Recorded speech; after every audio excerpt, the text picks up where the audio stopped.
Oki. Stoiks kanatoni. Hello. It's a very cold morning. It is 18 degrees below Celsius. Our winter has finally really arrived. And it is Wednesday, the 10th of January, 2024. And we are moving into the fourth of 7 winter lunar cycles, Gattoi. This is the time of year where typically people would be running out of their stored foods, and you really have to rely on family to survive this part of the winter in the past. You know, people really had to lean on each other, and it was expected. Any case, this morning, what I'm up to is I'm taking a little drive over to the Riverstone Dog Park to start off. We may go to Popson Park. This is where I want to bring. I have a new client here. Hey, show me yourself, little Lucy. This is Lucy, and she is a 2-year-old husky who is my new client for 2024. She is going to be with me 8 days on, 6 days off, all through the year in that cycle. So I want to get her used to, I mean, she's already, I understand, used to going to the dog parks and stuff, but I want to make sure that she's responding to me, coming to me when I call to her and that kind of thing. So we're going to start off in the gated dog park today, see how her responses are, and then if I can, I'll move down into Popson Park with her. If not, I'll bring her home, and then I'm going to, either way, I want to take a walk with or without her and give you guys a little bit of background on Imidex dogs and their sacrality, I guess you would call it, or, you know, the kind of the history of Blackfoot tradition around dogs and this kind of thing. I'll talk about this today. We won't talk about Ryan's crazy personal stuff at all. We're just going to deal with dogs. So let's go check out. I haven't even ever used this dog park over here before. I've been here looking for rattlesnakes that people have observed now and again, but I've never come to use it myself. So this will be my first experience actually bringing a dog here, seeing what that's like. I'm just looking at it now because we're right about there, and I'm not seeing any other dogs over there, but at least it's fenced in so I can see how she's going to respond to. Oh yeah, there is another dog over here. Good. I want her to have some other dogs there so I can see whether I can call her back from a situation with another dog, which is important before I bring her off leash in the coolies, you know. Anyway, let's get in there and check it out.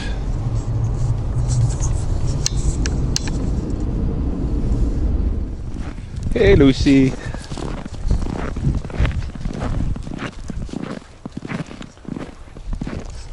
Good girl.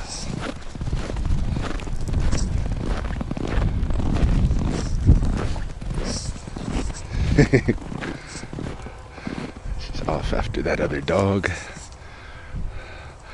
Letting her just kind of get acquainted here before I start demanding she come to me without, you know, she hasn't even gotten to get her sniffs out yet and pee a couple of times or anything.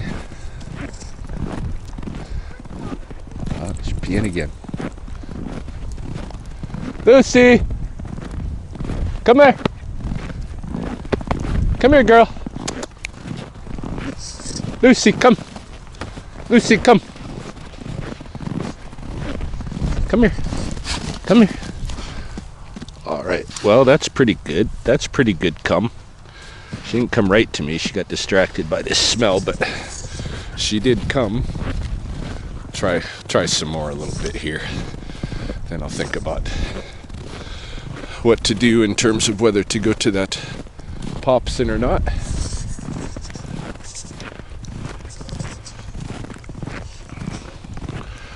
It's just new to me, so I don't want to assume that she'll come to me yet, you know.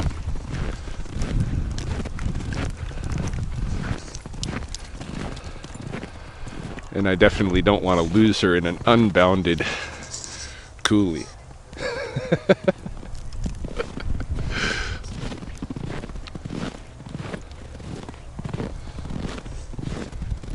Now she's quite a ways over there. She's coming back.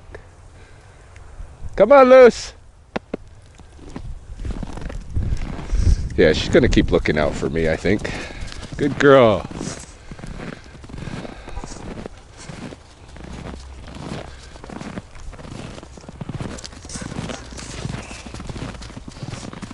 Good girl. She's a real pretty dog. Stay with me. Good girl. All right. So she is officially off leash and uncaged. I'm gonna start my Map My Run app, even though I'm not running, I'm walking. But every year I do this on the Under Armour Map My Run app. There's a, what do you call it? You Against the Year challenge. And so this year, for instance, since it's 2024, you're supposed to walk, run, hike, do some kind of bi-legged, bipedal cardio, and you have to do 1,024 kilometers in the year. So 1,024 for 2024. It's always at least 1,000 plus whatever the year number is. Wow, there's just a lot of geese out here lined up along the river's edge. I'll pull up my other camera here quick so I can show you, although I don't want to alert this girl about it, because she may go run out and fuck with the geese. No, I won't bring out my other camera. I'll just point it out from here. See that dark strip along the edge of the water? That's all resting geese. It is freaking cold, you know. 18 degrees below zero is kind of serious cold, and I'm probably gonna have to switch out as I'm talking. Oh, I just seen, is that an eagle or owl? It's an eagle. He's crossing the river. Now I might get out my other camera. Well, he's gonna fly away. He's not gonna stick around, so I'm not gonna be able to catch him. He was just up in this tree here. Lucy, don't bother those geese. So,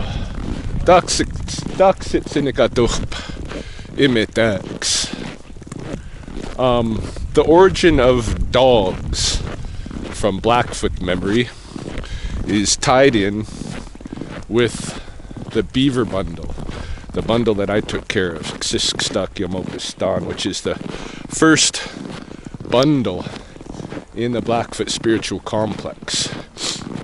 And when I say spiritual, it's not only spiritual, because really it's a social complex as much as it is a spiritual one.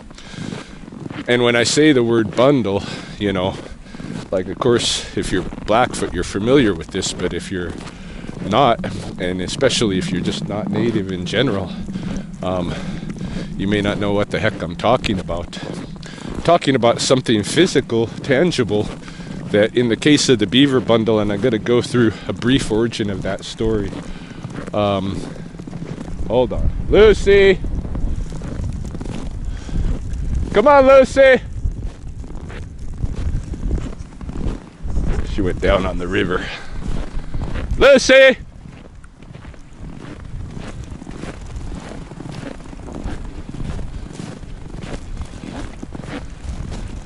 Lucy! Let's go! Stay with me. Yeah, she's coming. She's coming. She's a good dog. She's well trained.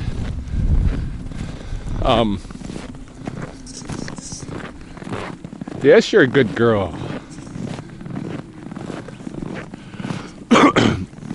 So, a bundle, Mopistan, in Blackfoot is, you know, we're literally talking about things that are bundled together, right?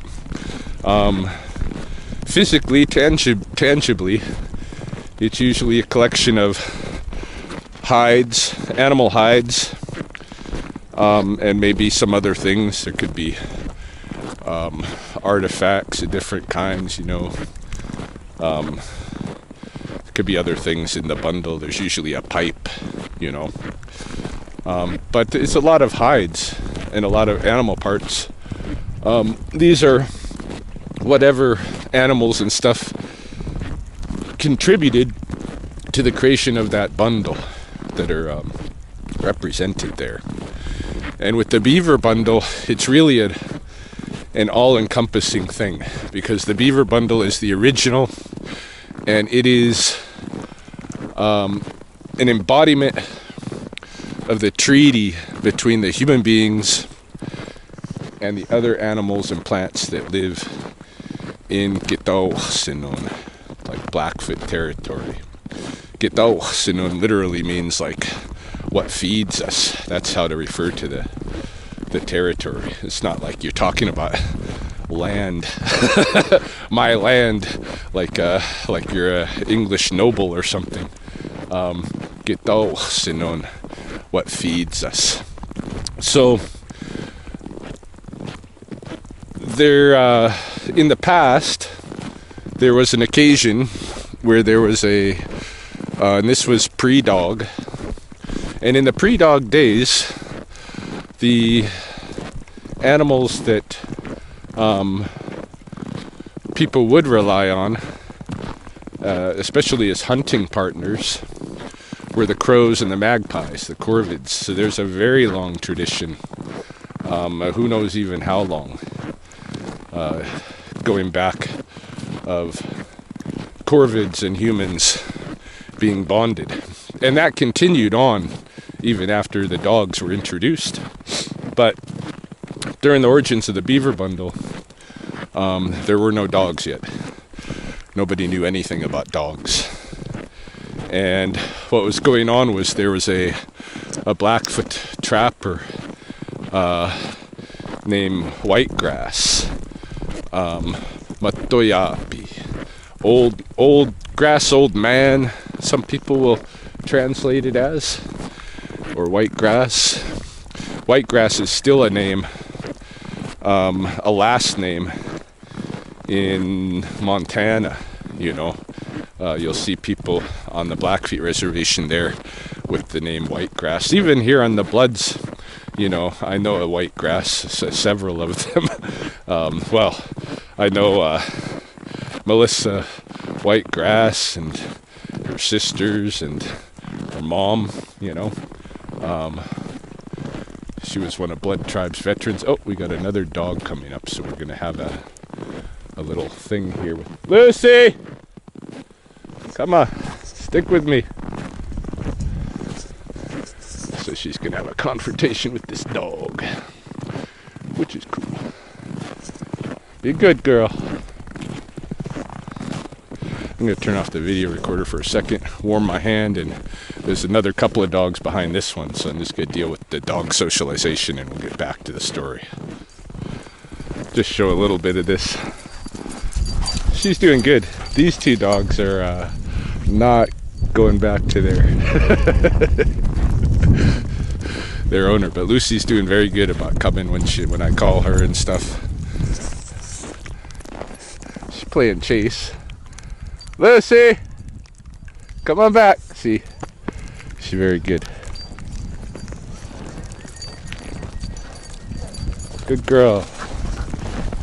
Hey, howdy. No, I don't even have a ball. You're welcome to have it. Come on, Liz.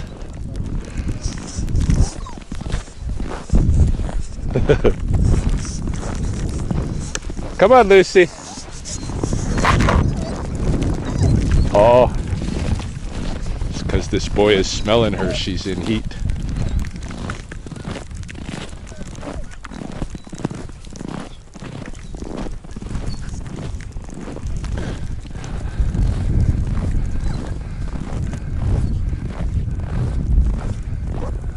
All right, Lucy, come on.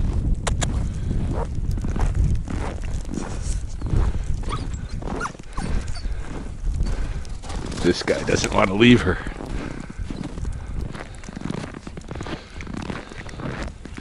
Yeah. Took me a bit of effort to scare that boy dog off. He really wanted to have a go with her. But you know, who can blame him? She's a young, good-looking dog. Better looking than him. Any case, let's go back to Matoyapi. Grass old man. Oh, and I was saying, you know, there's still white grasses around. And doesn't necessarily mean that they're genetically linked to the original grass old man, because the way that traditional names move is that, you know, they're given from an elder to, you know, someone else. So this name Matoyapi existed way back, you know, obviously before the Beaver bundle, because that was his name prior to. After the Beaver bundle, Matoyapi would change his name. We'll get to that. But in a Blackfoot man's life, they might change their name 4 times. Typically women keep the name that they're given, the first name that they're given. Usually it's the name of one of their grandmothers that's been transferred onto them, like a name that's gone back through, maybe through several grandmothers.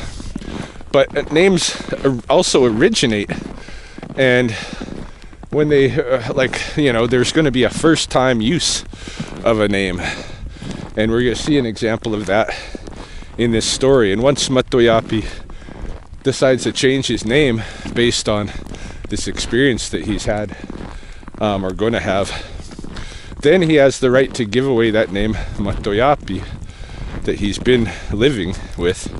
He has the right to give it to somebody else. He might give it to a grandchild. He might give it to somebody else. Maybe somebody that's, you know, he transfers his bundle to, you know, from a totally different family. He'll give them that name, maybe, you know, and then so that family will move outside of that name. And so, you know, the names that people had, their Blackfoot names, when the white government moved in and started, you know, trying to keep records of everybody, and ration records and stuff like that, and tribal membership records and stuff, once they started doing that, they basically took people's Blackfoot names that they had at the moment and turned them into family names. They turn them into last names. They'll give them a Christian first name and make their Blackfoot name their last name, but they'll Englishsize it, which is why you get white grass, when a real translation might have been grass old man. But, you know, that's what we got, white grass. So, any case, that's just a little bit about names.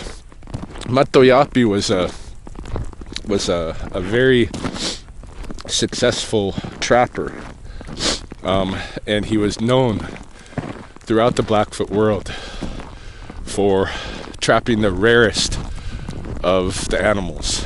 Like, he would get birds that had, you know, plumage that was rare, like say an albino. You know, a lot of the beaver bundles have albino specimens in them, especially like an albino crow. But he would find rare animals with rare, you know, patterns of coloration and stuff on them, and so he was very well known for this. But being such a trapper, he isolated himself most of the time. He didn't like to be around people. And so he had a young wife, and a very young wife, and an infant son. And he was living out in the mountains near what is now Lower St. Mary's Lake in Montana, on the Glacier National Park land, hey? Lower St. Mary's Lake. And this is an important place for this event to occur, because Lower St. Mary's Lake feeds both what's now the Milk River and the St. Mary's River. And so the Milk River drains into the Missouri Basin, and the St. Mary's River drains into the Saskatchewan Basin. So Lower St. Mary's Lake, which in Blackfoot is called Bachtomachsikimi, the inner lake, the inner waters. And that's what all of the mountain lakes are referred to. And so some people believe, like at Waterton Park here in Canada, because the lake there is called Bachtomachsikimi, some people believe that come off the road, come on Lucy, you're not supposed to be on the road. Some people believe that up here was the origin site of the beaver bundle. It's not. It's very important to understand it was at that connection point between both the upper Missouri and upper Saskatchewan basins, because that is the point that connects all of the waters of the Blackfoot territory. And so, you know, that's one of those places where like that's the only place where this could occur, really. I mean, not the only place, but it's a really important place for this story to have occurred. Anyway, we got Matoyapi, and we got dogs coming, so I might have to shut off the camera again, and my hand's getting cold.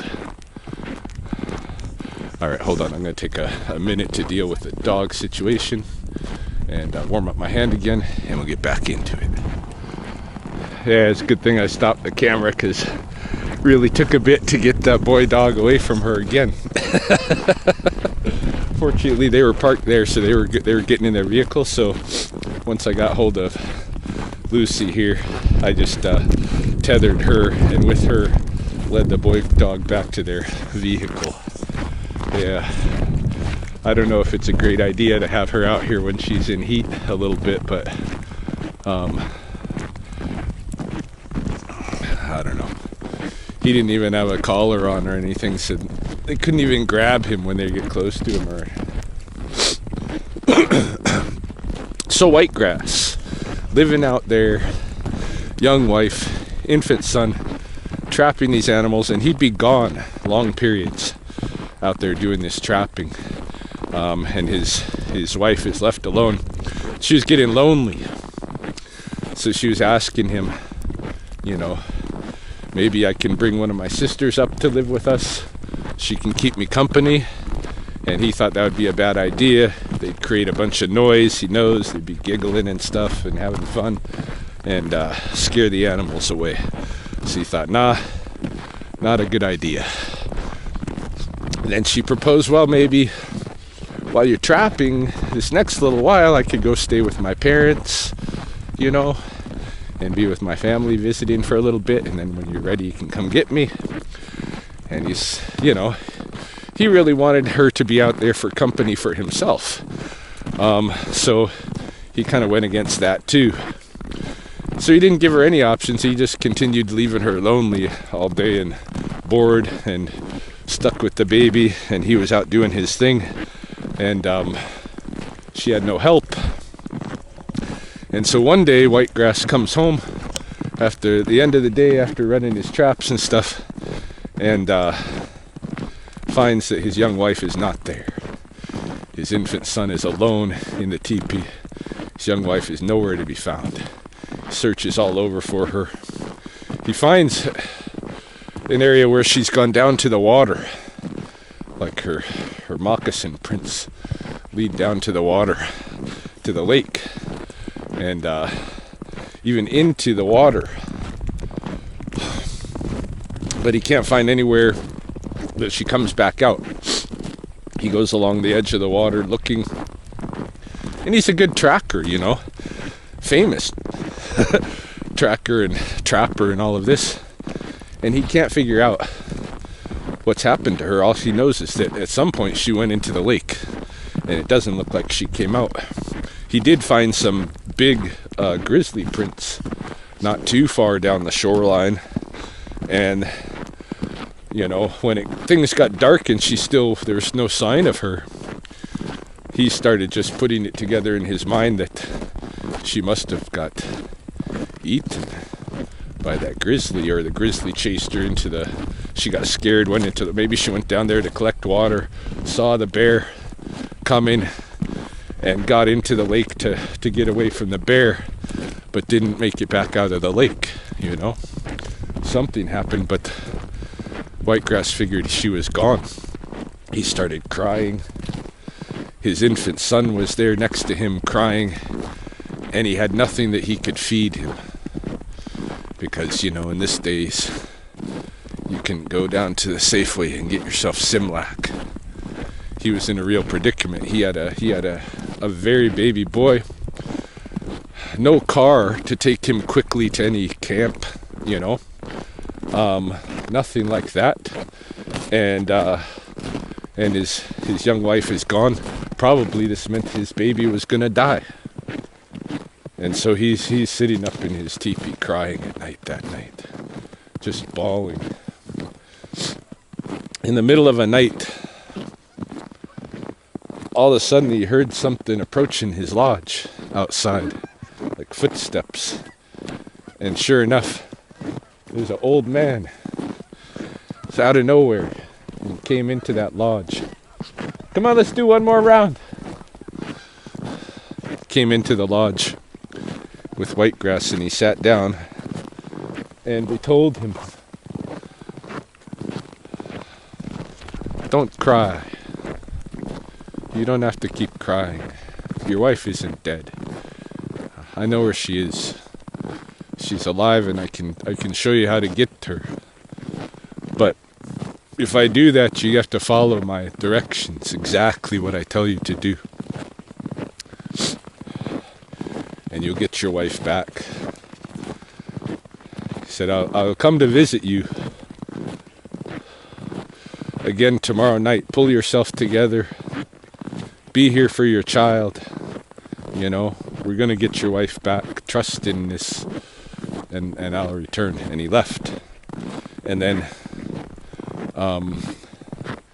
next night he came back, that old man, and he started telling Matoyapi that what had happened was because his wife was so lonely, the animals in the area started noticing her loneliness. And there was a young bachelor beaver, one of the grandsons of the big beaver family that had lived on the lake for ages and ages and ages, still today. And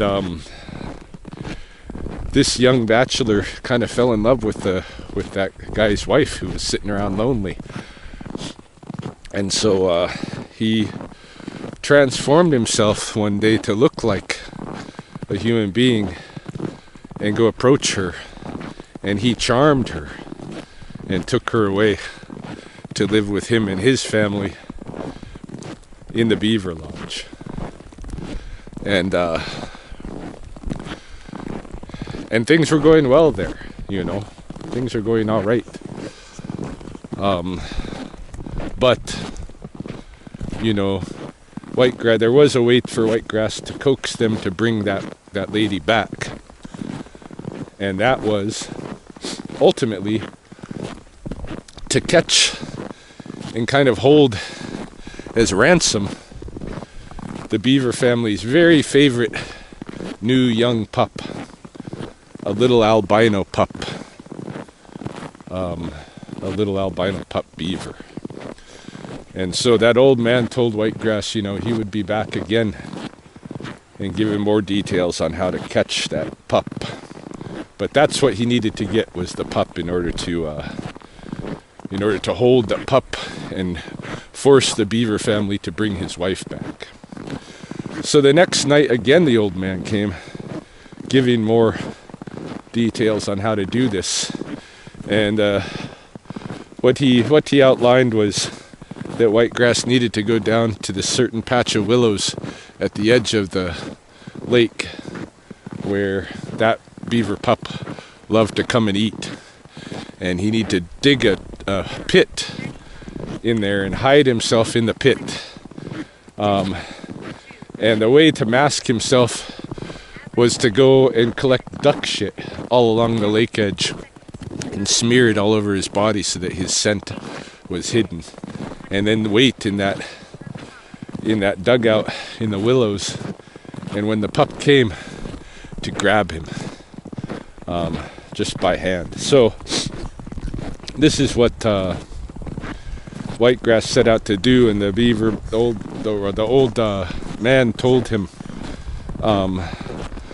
that once he got the pup, he was to bring it back to his lodge and sit there with the pup and hold it for ransom. The beavers would send an emissary, and when the emissary came, they would tell him, they promised to bring his wife back. If he gave back the pup, don't do it. They told him, make the beavers come to you. Make them, they're going to give you things. And the old man told him, there's going to be a sign when they've given you what they need to. And he told him what that sign would kind of be. Gave him a suggestion so that he knew some things to look out for. And so this is what Whitegrass did on the fourth day, was he caught that beaver pup. It's just my camera. She's all interested in my camera all of a sudden. Just caught that beaver pup, and he brought it back to his lodge, and he just hunkered down and he waited. And eventually an emissary did come. This skinny, weird-looking guy, not quite human-looking. Hey, come on! Oh, they're messing with those geese. Yeah, this skinny guy, he had an otter cape. And this obviously was the Emmonisi, the otter, who was transformed to look like a human, but didn't quite. Scary looking, actually, is how it was described to me, He's too scary for Whitegrass to even look up at. And he comes in, and he does what exactly the old man said he would. He says that the Beaver family are sorry for taking the lady. They just want their pup back. If Whitegrass will give the otter man that pup, he'll bring it to the Beaver family, and then bring his wife back. And Whitegrass sat there petting the beaver pup. Told him, no deal. What they did by taking my wife is a death sentence to my boy here. He's been crying for days, hungry, and having this beaver pup here is the first thing that's stopped him from crying. And I'm just gonna keep this pup. I can't trust that you're gonna bring my wife back. So he sent that Emmonisi away, and then a little while later, he heard a lot of noises of people approaching his lodge, and a whole procession came in. And his wife was at the head of that procession, and she was carrying this bundle, this roll of hides on her back, and she set it down next to him. And this old, all these different kinds of people came in. They were the beavers, but they were also all the animals that rely on beavers, which is a lot of animals. Like, beavers are a keystone species, so the beavers just put out a call for everybody to come help them in this negotiation. And they got all kinds of animals came to the negotiation. So they all come in, and they're all different sizes and shapes and weird, and they're all wearing the robes of the animals that they are, if they can, and this kind of thing, hey? And they come sit down in the lodge with Whitegrass. And the old beaver, there's an old beaver man sits right next to him. And he starts singing songs, and he opens up that roll of hides, and he starts singing the songs that go with them, and he transfers them to Whitegrass. He puts them in him, and these were the bundle was made up, that one that the beavers brought was made up of 7 predators that kill beavers. Lucy! Lucy! Leave those geese alone. Good girl. 7 predators who kill beavers. Sorry, my camera either got too cold or I ran out of battery. Something happened there because my camera shut down. In any case, I ended up just loading Lucy back up into the truck, coming home or bringing her home. And then my roommate Raven needed a ride to the college rather than taking a bus on a minus 18 degree day, so she jumped in and I just gave her a ride. Now I'm headed, I think I'll go over to Spokane and I'll continue walking around and telling the story. But where were we at in the story? We were at Whitegrass is being transferred the original beaver bundle from the beavers, and that original bundle was made up of 7 predatory animals. That included a mountain lion, that included a wolf, that included a fox, that included a bear, that included an eagle, I believe. There were 7 animals in that original, and they were all predators of the beaver. And so what that bundle represented was the beaver's protection from those animals. At some point, the beavers themselves had made some kind of treaty with those animals that they wouldn't be, say, overeaten, kind of a thing. And so they keep that bundle to honor that relationship and maintain that relationship. What would you call it? When you make something sacred,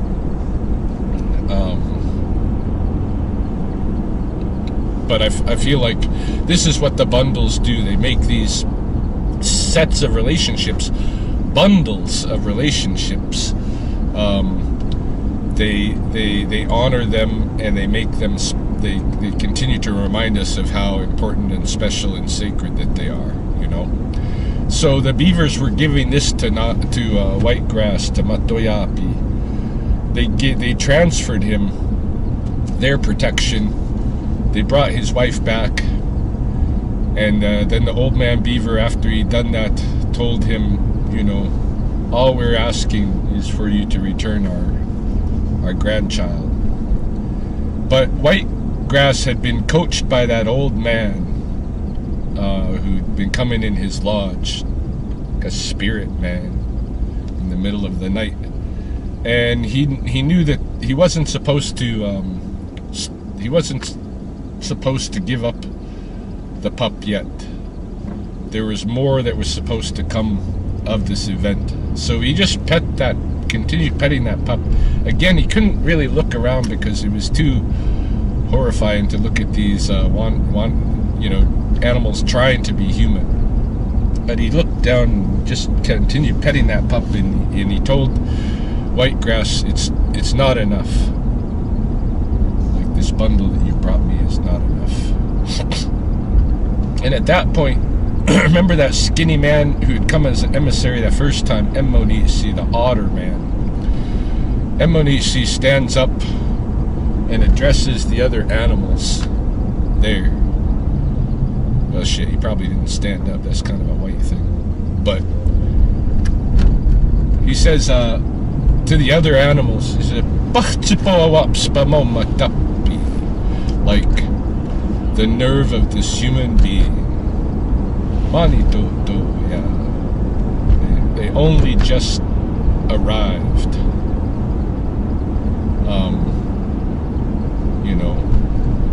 Who is this person to be telling you that this is not enough? Who is this person to be demanding more? Who is it? What is this man to us? He's nothing. The otter tells these animals, we don't have to take this from this human. Look at him. He can't run worth a damn. He can't climb trees. He can't fly. He can't really swim well. He's soft. He's slow. He's weak. Why don't we just gang up on him and eat him? We'll just gang up on him and eat him, and it'll be done with it. And the animals start looking at each other like, it's not a bad proposal. Hey, we definitely could kill this guy, and it's a done deal. So they're thinking about it, and it's getting some serious consideration. It sounds like a good idea. But then the old man Beaver, running the show, basically, addressed everybody. He says, hey, you know, we could do that. What's being suggested? We could kill this guy and keep his wife, take our pup, keep our bundle, you know? But that's not why I called all of you guys here, the old man Beavers, telling everybody that I didn't call you here to do it that way. Think about it. We could kill this guy, sure, but there's a lot of other human beings, these human beings out there, and when they find out what we've done, and they will find it out, you can't hide something like that, right? When you kill someone like that, it's going to get found out. One way or another, it's going to get found out. You can't hide it forever. And when the human beings find out what we've done here, they're going to be afraid of us. They're going to think of us like we're the enemies. And when they see us, they'll be scared. And they'll try to kill us just for being there. You know? Just because they're scared. Is that the future that we want, you know, for our children? And really, this is the whole metaphor of the Beaver bundle. It is the future generations of the humans, that infant son, and the animals, that white pup. The future generations are at stake. Hey? If something isn't settled in these relationships between the human beings and all these other animals. So the Beaver tells them, you know, we could kill him, but then it's going to get found out. They're going to be afraid of us. They're going to treat us like their enemy. They're going to try to kill us just for being there. That's not what we want. Instead of that, you know, I've asked you all to come here for a reason. You can contribute. You can add to the bundle that I've already given him.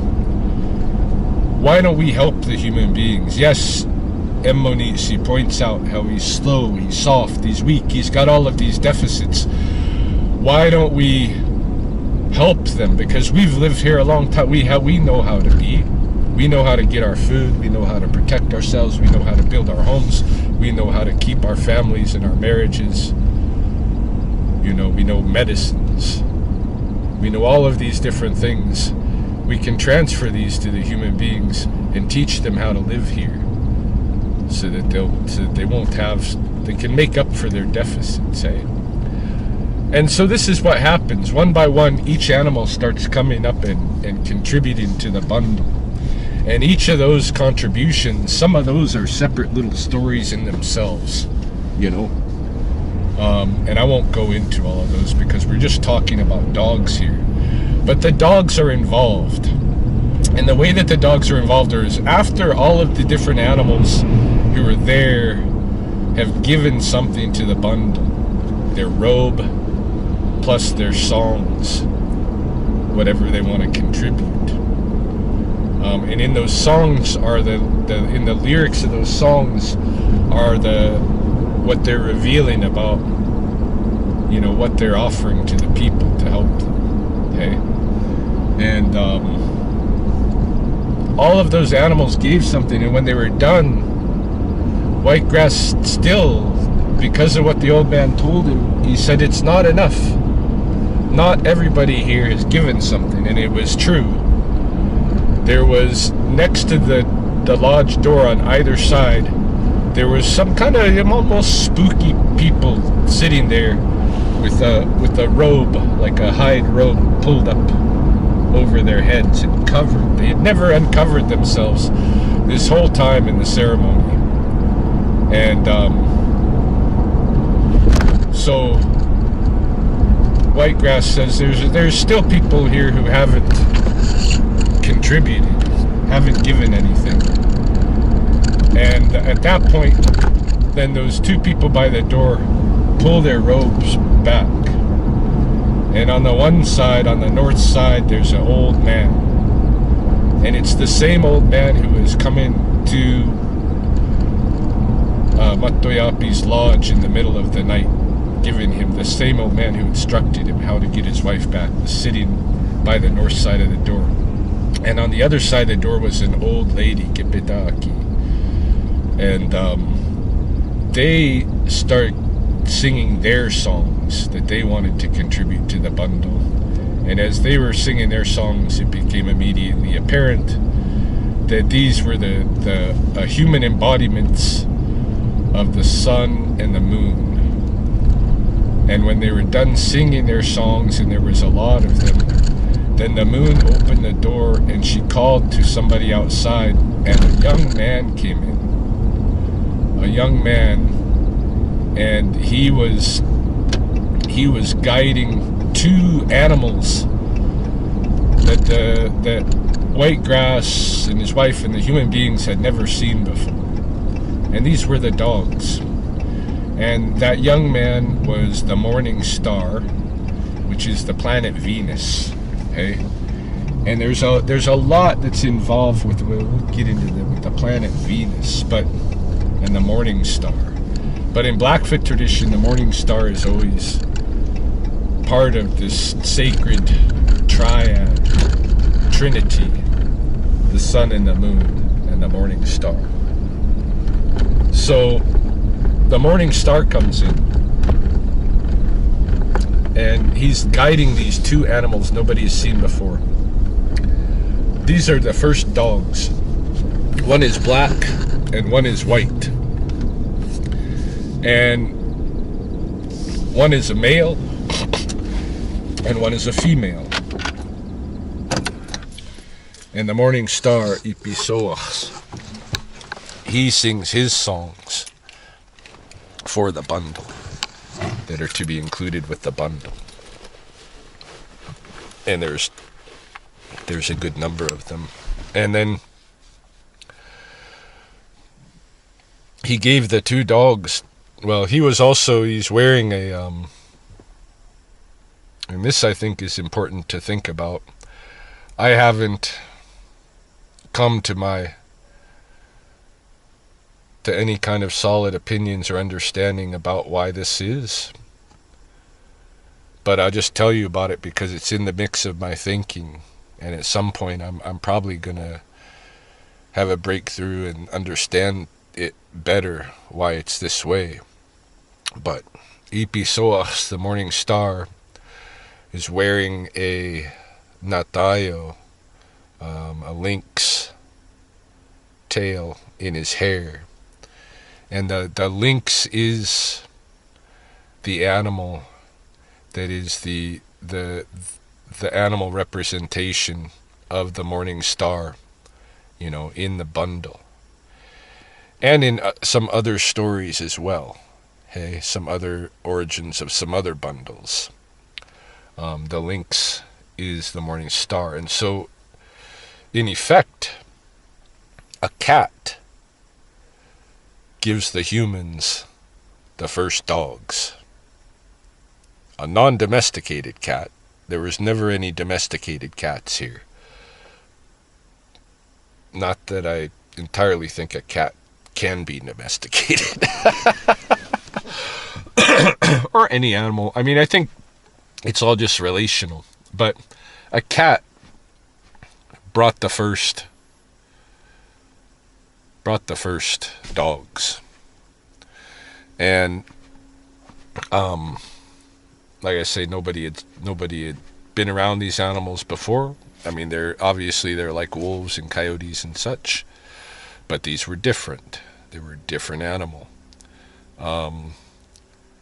And the Morning Star told Matoyapi, the male dog will carry your bundle from place to place on a travois. You can set up a little travois, and he'll haul your bundle and other things. The dogs will haul your materials when you're moving camp and that kind of thing too, once you have more of them. But this male will move your bundle. That's what he's here for. And he is going to be with this female, and she's going to make more dogs for the humans, and you're going to give them to the humans so that all the humans have dogs in the future. And these dogs are going to give the humans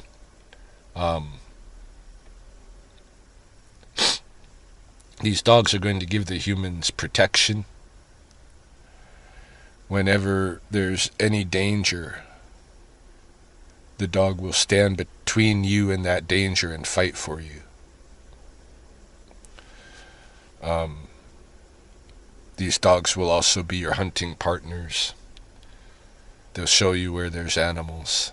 They'll help you catch them. All of these things, eh? But the protection is the big thing. This is what the dogs are here for. They're here to protect the humans. When there's enemies coming, or when there's predators, that dog is going to put its life in front of yours. And so it's protocol in Kipatapits and in our way of life in the Blackfoot to, if your dog dies, you're not supposed to cry.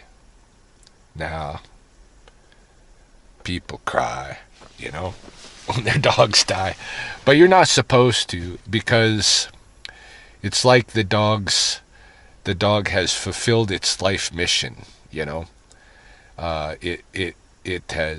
has come in, and especially if it dies protecting you. But if it dies in general, like there's a belief that the dogs are also spiritual protectors, hey, and medicine. In fact, there's different dogs, like Chihuahuas. The reason that we got our first Chihuahua, that I got, a Chihuahua to begin with, was because when I was with Mahoney, one of her sisters bought one for our daughter, Justine, and it was because Justine had bad asthma issues when she was young, and the Chihuahuas are known for taking away asthma. So she was given a Chihuahua, and that's how we started having Chihuahuas, and it did take away her asthma, or at least she grew out of her asthma, whatever the case. But yeah, dogs are medicine too, or can be, but certainly spiritual protection. And so when a dog dies, the understanding is that it's died to protect you in some way, in some fashion, or it's lived out its life protecting you. And in any case, fulfill this mission. So don't cry when your dog dies.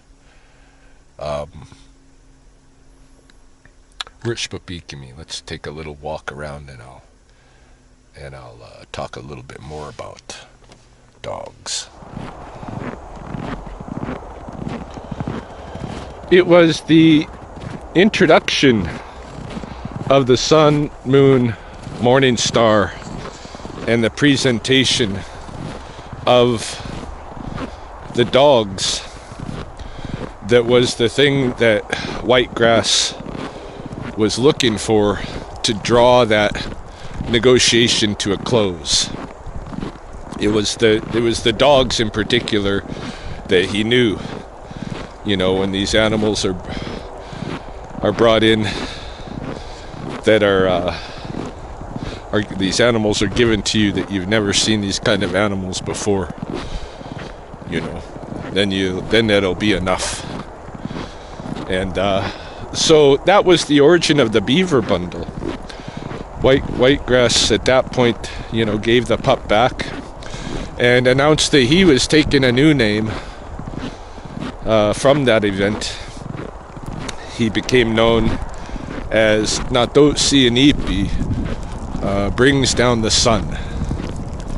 And so there's a lot of different names, Blackfoot names, that are associated with beaver bundles, because the beaver bundles, because they are the original treaty, they become the nexus of, the kind of the hub of everything else. New bundles that come into existence are basically sanctified by the people, by the Iachgimiks, the people with beaver bundles. And without that recognition, then new bundles are really just like something that's for somebody's personal use.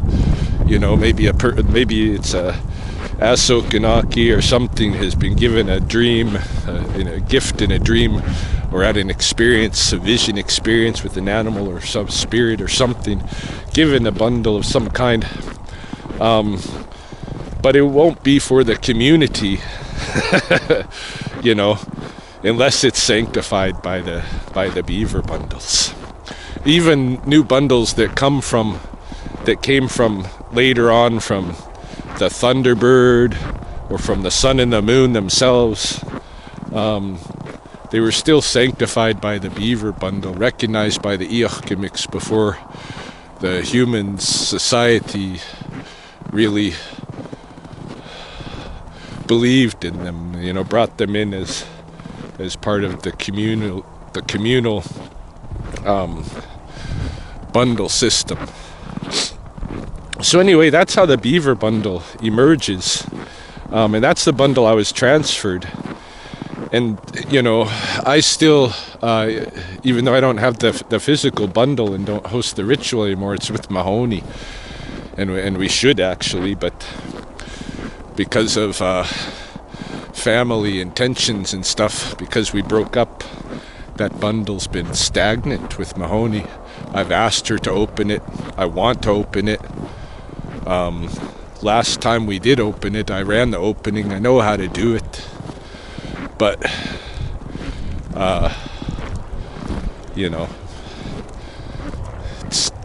it's something, I think, mostly because she would do it. But I think at this point it's her family that keeps her from, allowing us to do that, which it's unfortunate. That bundle needs to transfer too. Needs to transfer to somebody else. And if they're going to do it right, that they need to get that transfer from me, because I'm the one with the transfer. And it's supposed to be a chain, I mean, not that there's nobody else that they can get a beaver bundle transferred from, somebody else that's had a beaver bundle, but they haven't had that bundle, that particular one that I have. If you want that transfer and you want it to be direct from somebody that's been in that line, then you'd have to get it from me. Any case, which is real easy to do. Not easy to do, but it's like, if you're gonna do a transfer, just get it done right, hey? And there shouldn't be a reason why Mahoney's family is getting in the way of her being able to do those ceremonies with me. Because we're the ones with that bundle. We're the ones that have to do it, right now, if it's gonna be done, that one. So, but anyway, I still live as a Iachgimi, and I try to figure out how do I do that in the modern ways, So, for instance, my wildlife mitigation work, where I'm trying to get animals out of the way when they're in conflict with humans. To me, I see this as an extension of my role as an Iachgimi, because my modern role, because we are in that era now where, and and that came from the outside. Hey, that came from the outside in. It was brought from Europe over here. This fear of nature and the animals, the same one that the beaver talked about. You know, the old man beaver, the way he was talking, telling the other animals, this is what's going to happen if we attack this human. The humans they're going to be afraid of us. They're going to kill us just for being there. And that is exactly what the thing that came over here from Europe. And I'm not shitting on Europe, you know, because I know that Europe had the same kind of tradition there long time ago in a way that was here. They just got whatever this colonization thing and whatever this industrialization and stuff. I mean, they had this stuff going on over there before, but they were tribal peoples over there too. And I know that they had this same kind of belief system because I traveled there before and I've looked around and I've seen it. They got the sun, moon, and morning star. You know, that's their thing too. I went to stone circles in Scotland that is real obvious sun, moon, morning star representations, just like Majorville up here. If you look at the crown jewels and stuff for all of their royalty and stuff, the king's crown is very obviously representing the sun. The moon's tiara is a crescent. It's it's the queen, the moon, the archetypal male and female, and their co-creation, their child, which is the bachelor son, which is it is the co-creation of the two polemics, but it's also the unknown and the malleable and the future potential, hey? And it's the future generations, and it's all of these things. It's interesting to me that the morning star, that's always, associated with the planet Venus. You know, in this day of age where we're starting to recognize that there are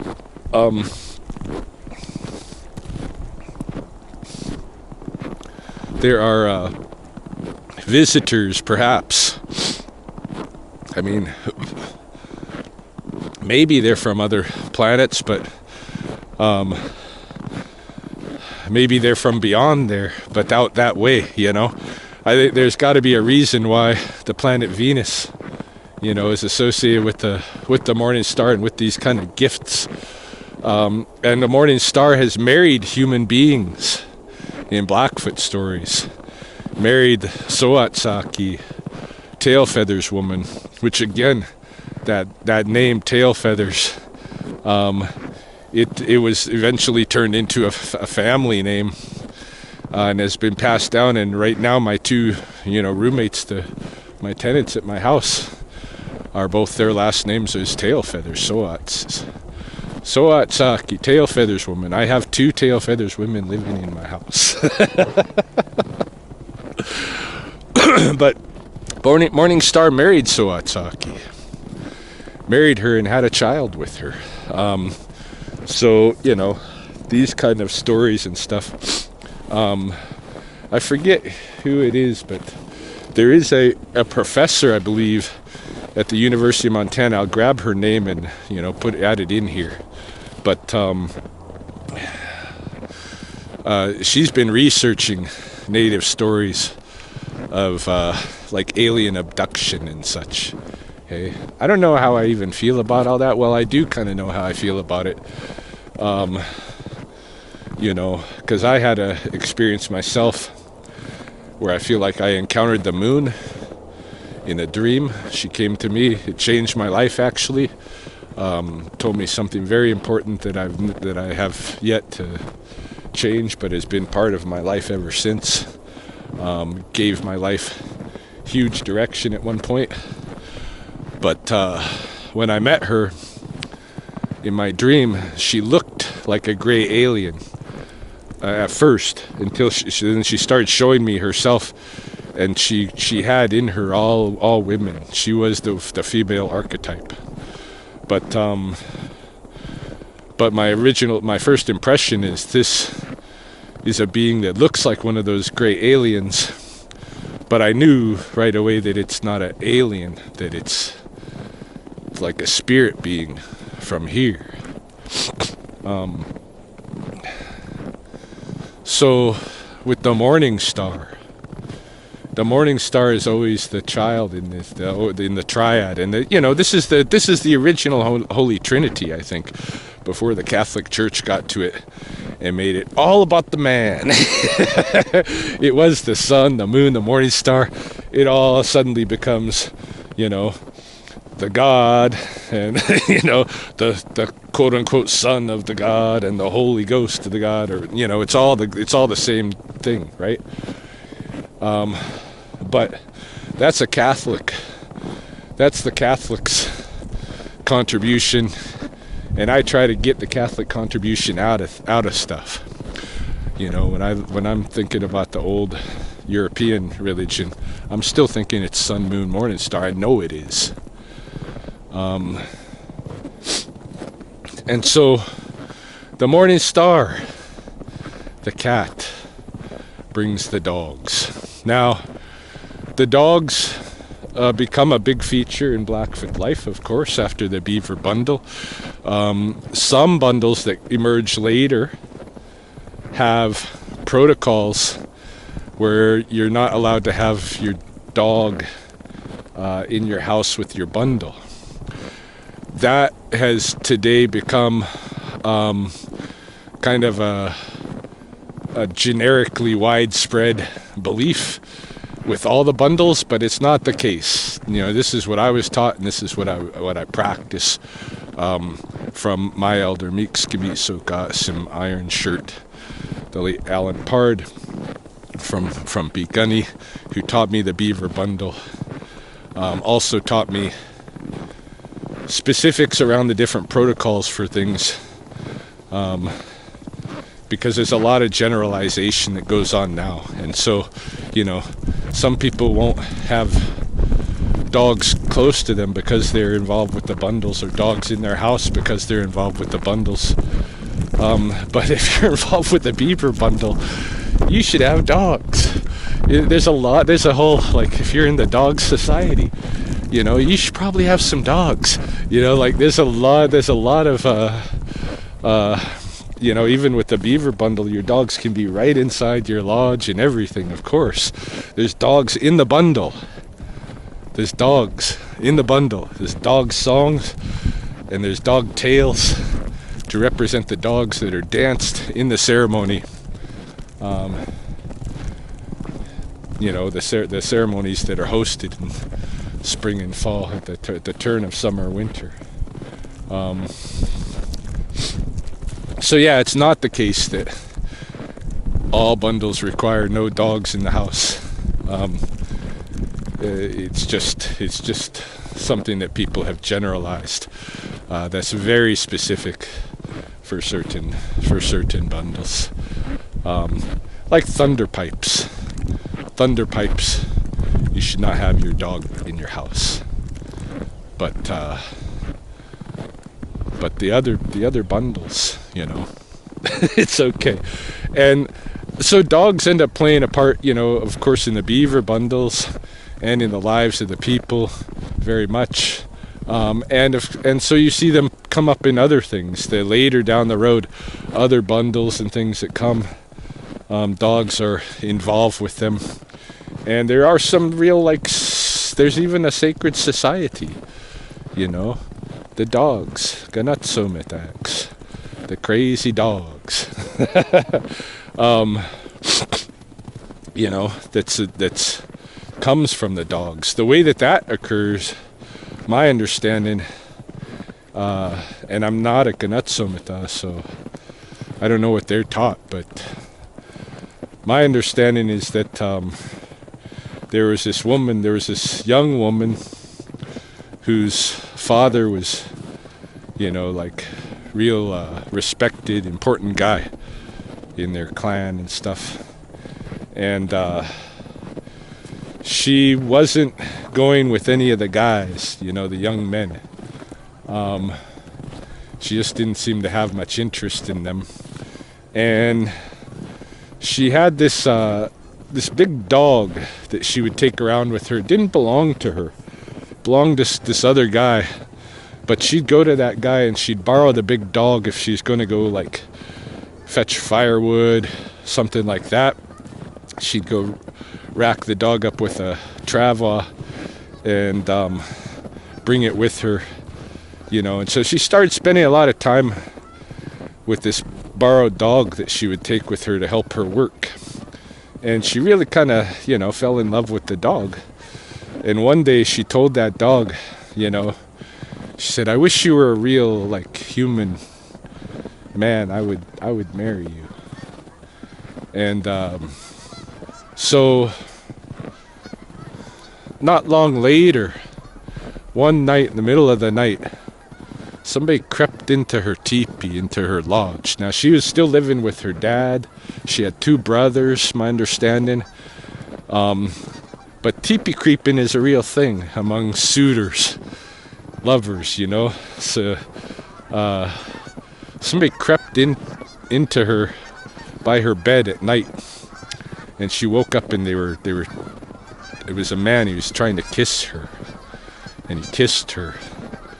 And she could just, you know, kind of make him out and feel him around in the dark and stuff.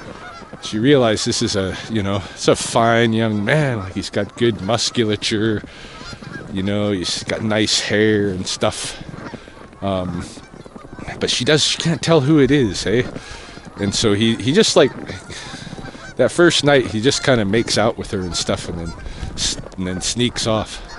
And she starts thinking to herself, shit, you know, this is a funny story because it tells you the way, like, this is a real Blackfoot romance shit in the way that stuff goes down. It was always a little bit sneaky and stuff like this. But she's thinking, and, you know, some sneaky guy comes into your lodge. Damn, another battery died already. I just got this one more, so we'll see if this takes us all the way back to the truck. And I get home, if I got more to say, I can continue there, but I might be able to wrap it up on our way back to the truck here and on this last battery. Hold on, I gotta go down this slope. It's a little bit hairy. So yeah, this guy snuck in, kind of made out with her. She liked it. She liked him. She thought, you know, he seemed like he'd be a good-looking guy. She wanted to figure out how she could identify him. So she thought, if he comes back around again at night, I'm gonna mark him in some way. So she got together some white clay, mix it with some water and a little bit of gumweed. Hey, stirred it around with warm water with gumweed, hot water with gumweed, and got it, you know, made a thing. I'm just looking at the animals here, all of the geese. There's a few golden eyes among them. I might freak them all out and they might take off. It looks like there's some sick geese too. This one on the shore is not doing good. This is what I was worried about. That one might just have a broken leg. Might not be sick. But I have, even this morning, I did see a body on the ice, and I think I see another one across the way now even. So we might have another round of avian flu here. Anyway, that girl, and I don't know her name, but she prepares basically a white paint. So the next time that guy comes, you know, she tucks her hand in and gets a paint on her hand. And while she's, like, making out with him and stuff in her lodge, he's snuck in the middle of the night and they're being quiet. She doesn't want her brothers or anybody to wake up and find out or anything. But she smears some white paint on his hair, on his robe, you know, and, you know, on his back. And she figures the next day, you know, with the camp she'll look around, she'll see who it is. And so she does this, and she found that none of the men in the camp the next day were carrying her mark. But guess who had white paint on them like that? Yep, the big dog. So but she still didn't buy it, you know. She's like, what the heck? So she decided next, you know, she's going to try something else even the next time. Here's where you get the real idea of how rank Blackfoot girls get. So he comes to visit her again in the night, sneaks in, and while she's doing stuff with him, she gets his middle finger in her mouth and bites down on it so hard as to break the skin. And so the next day in camp, she's looking for somebody with an injured hand, an injured middle finger.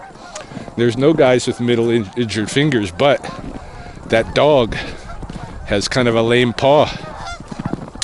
So she corners the dog and privately says, I know it's you who's been visiting me at night. And that dog then transformed himself into a man right in front of her. And yes, it's me. And she says, well, this is a bad disgrace for me, you know, if we get caught doing this. And he said, well, let's run away. Tonight, I'll come and get you and we'll run away. So they did that. In the middle of the night, instead of just creeping into her lodge, he came to get her. And the two took off, and in the morning, that guy was missing his daughter. That chief was missing his daughter. And that guy was missing his pet dog. His big pet dog that always used to help her. They left and they were gone for 4 years. When they came back, they had a son and a baby daughter. And people didn't recognize them when they came back. It was only 4 years later. I don't know how they didn't recognize the girl, but that's how it goes in the story. But they didn't really recognize them. They came back to live in that camp, and their family, they started living in that camp, and people didn't know exactly where they were from, and they told them that they were from tribe that lives far away. And they're like, well, how do you speak our language then? They say, oh, we speak the same language over there. And there is some evidence for something like this going on. There's always been talk. I've always heard talk about groups that split off from here, went somewhere else, and maybe retained the language. But I've also seen evidence even in ethnographies of Nahuatl people who are the Aztecs. There are some terms that are common in both languages, like Natayo, for instance, which here is the mountain lion, or Omacatayo, or wild cat anyway, the lynx, Natayo. In the Aztec, in the Nahuatl, Natayo is the jaguar. Okay, and so who knows? But anyway, they told them our people speak the same language, so they bought it. You know, they didn't know who these people were, but they're obviously the same kind of people, so they let them stay in the camp. But they started noticing things about this guy, you know, like he never took off his moccasins in front of people. They started wondering what was that about. And then they noticed his wife, you know, when she'd feed people, he'd always say he was going to eat outside, and he'd eat raw meat. So eventually the guys in the camp, they started queuing in on this. They're like, we gotta check this guy out. We gotta see his feet when he doesn't have moccasins. And so they snuck a look at one point, and they seen he had dog feet. And so there was a rumor went around the camp that he was a dog. And then And then people start talking bad, and then, you know, that woman's family, they're like, oh yeah, we recognize her, you know. She left with that big Travois dog she used to use and stuff like this. So people start teasing them and saying stuff like, oh, she couldn't get a human man, so she had to marry a dog, stuff like this. So they got mad. They decide, well, we'll move away from this camp. We don't have to live with you if you could treat us like that. And so they went to the woman's, just her parents, her direct family and stuff, told them, let's move. And also they included that guy that owned that dog before. In fact, that dog man had went to him and said, do you know who I am? Do you know I'm a dog? And the guy said, yeah. And he says, oh, I'm your old dog, you know. So they went to that guy, they went to that woman's immediate family. They said, let's move away from this camp. This camp they're being mean, you know, to us. And so they moved away. And as soon as they set up camp, you know, downstream a little ways, then that dog man went out and he started howling. And he called all of the dogs from the nearby camp that they had left. All of that camp's dogs went to him and started living at this new camp with them. And so the people back there, had been teasing them, making fun of them and stuff. They no longer had dogs to protect them, to hunt with them, to carry their stuff. And so they sent 4 people over to collect the dogs, and they were basically like thug guys that were gonna come over and take those dogs back, you know. But when they came to the camp, they got torn up by the dogs. They got killed by the dogs. And so then those people from that other camp really started begging, you know, the dog man to give their dogs back and stuff. And he eventually did. But with the caveat that they would live, you know, in the same camp again, and they would have respect for him. So they did. And he had a dog skin, and he transferred that dog skin with some stuff to one of the brothers of his wife. And that brother got a group together and started the first dog society. That's my understanding of the origins of that society. And then that dog man, his children were human children, hey? They lived as humans, they were human, and his son became very accomplished. Okay? His son became very accomplished, and then that society started out of it. So that's another bunch of connection with the Blackfoot and the dogs.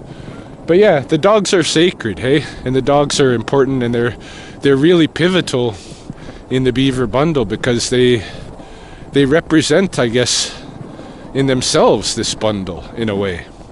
They are the living embodiment of a merge between human beings and the animals, you know.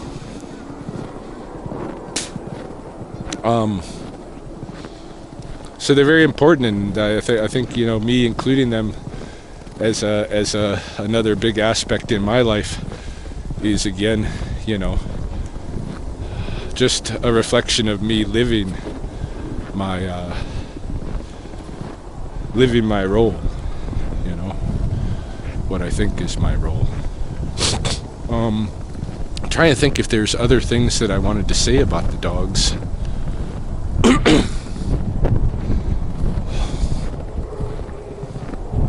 I think that there might have been, but it's not coming to mind. But that's a lot already. I might end here. If it comes to me when I get home, other things that I wanted to say, I'll bring that up as well.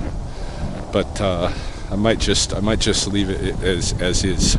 By the way, if you are a member of this channel, supporting this channel, this YouTube channel, I really super appreciate it. If you're a Patreon of mine, I really super appreciate it. Right now, with the weather the way it is, the turn to the cold, I'm not going to have any wildlife activity, so to speak, I don't think, for the next 2-3 months. And so I can need all the help that I can get. If you're in Lethbridge and you have some odd job stuff for me that I can come and help you with, I'm looking for odd jobs and stuff to carry me through this next few months. If you're somebody that has donated money to me in this over this winter and stuff, you know, like I say, I'm really grateful. Just this morning I went into my Patreon and cashed out, and it's gonna enable me to pay my truck payment this month. They would have been really difficult to pay otherwise. So, and if you find the content of this channel beneficial, like especially videos like today's video, I give you guys a lot of information today. If you find it useful at all,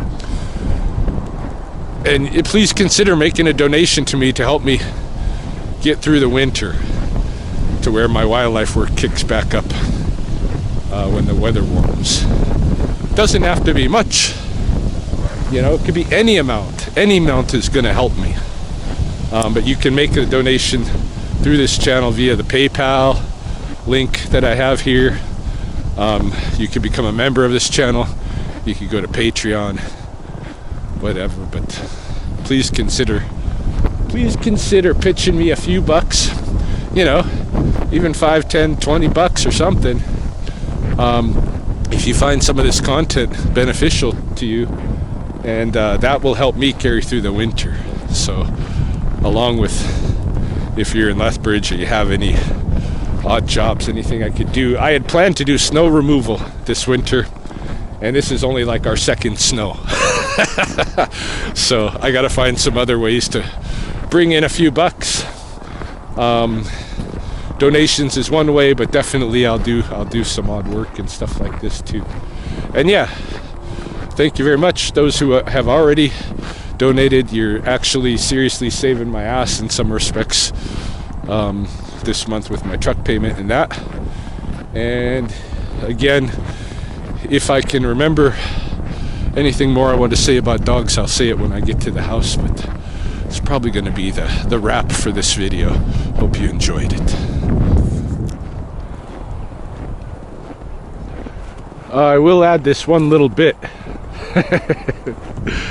It's just kind of a side tangent. But in 1917, there was a lot of movement by the federal government to steal Indian land to use for the Soldier Settlement Act. All the soldiers returning from World War I, the government wanted to give them land, didn't have land to give them, so just decided they'd steal it from native people. They came to the Blood Reserve, of course, trying to do this, and they attempted to force a sale of a huge part of the reserve, the northern part of the reserve, that the people turned down. The people did agree to lease a smaller portion of the southern end of the reserve for a time, and they were supposed to be getting paid so much money for that. I think it was something like $25 a month or $25 a year, which was, you know, kind of a lot, but just to lease that area of the South per male-head a household, right?